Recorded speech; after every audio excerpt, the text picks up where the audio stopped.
महाकुंभ महाकुंभ भारत में लगने वाला एक ऐसा विख्यात मेला है जो भारत में ही नहीं बाकी पूरे विश्व में प्रसिद्ध। महाकुंभ के पीछे लोगों ने बहुत सी कथाओं को बनाया है, तो कुछ कथाएं आधारित तरीके से सत्य भी हैं। कुछ लोगों का मानना है कि महाकुंभ इसलिए लगता है जब राक्षस और देवताओं के बीच युद्ध, समुद्र मंथन के समय युद्ध हो रहा था तो अमृत कलश वहां से प्रकट हुआ। जब अमृत कलश को लेकर देवताओं और राक्षसों के बीच युद्ध छिड़ा तो अमृत के कलश से कुछ बूंदे और उज्जैन, इन जगहों को बहुत ही पवित्र माना गया है।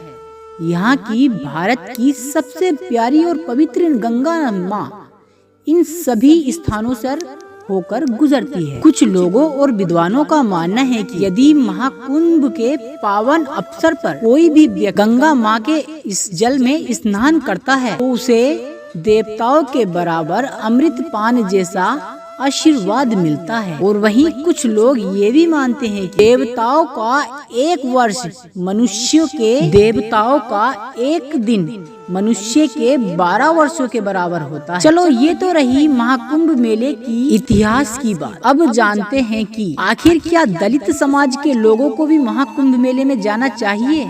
जो जनजाति प्राचीन काल में नीच और अछूत का वर्ग झेलती थी, या उस जाति को आज भी ईश्वर पर भरोसा रखना चाहिए। जी हाँ दोस्तों, मैं तो यही कहूँगा इन लोगों को भी अब जब बाबा साहब डॉक्टर भीमराव अंबेडकर द्वारा संविधान बनने से उन लोगों को ये सब अधिकार मिल चुके हैं, उन लोगों को जरूर जाना चाहिए। हालांकि कुछ बातें ऐसी भी उठती हैं, कुछ मनुवादी लोग ये भी कहते हैं हिंदू दलित समाज के लोगों का महाकुंभ मेले से ना ही भगवान से और ना ही देवी देवताओं से लेना देना है।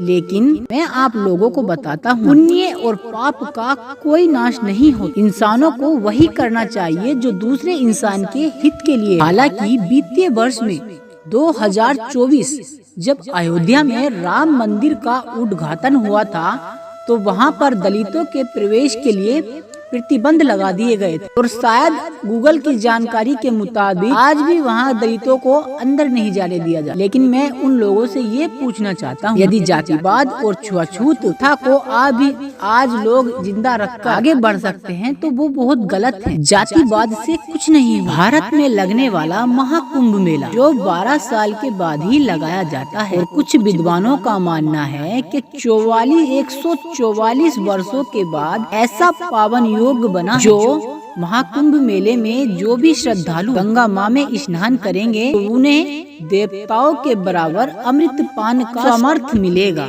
ये तो रही विद्वानों की बात। और मनुवादी लोग कहते हैं कि वहीं पर महाकुंभ मेले से दलित समाज के लोगों का कुछ लेना देना नहीं है। लेकिन दोस्तों, हमारा समाज, हमारा संविधान किसी भी मनुष्य को, भारत में रहने वाले किसी भी लोग को कैसा भी अधिकार देने से मना नहीं कर। कानून संविधान से चलता है, देश भी संविधान से ही चल रहा है। जो लोग अपनी राय देना चाहते हो वो हमारी वीडियो में कमेंट जरूर। एक बात का अवश्य ध्यान रखें, हमारी इस वीडियो का किसी की धर्म या आस्था पर ठेस पहुंचाना नहीं, केवल इस वीडियो को एक जानकारी के तौर पर ही देखें।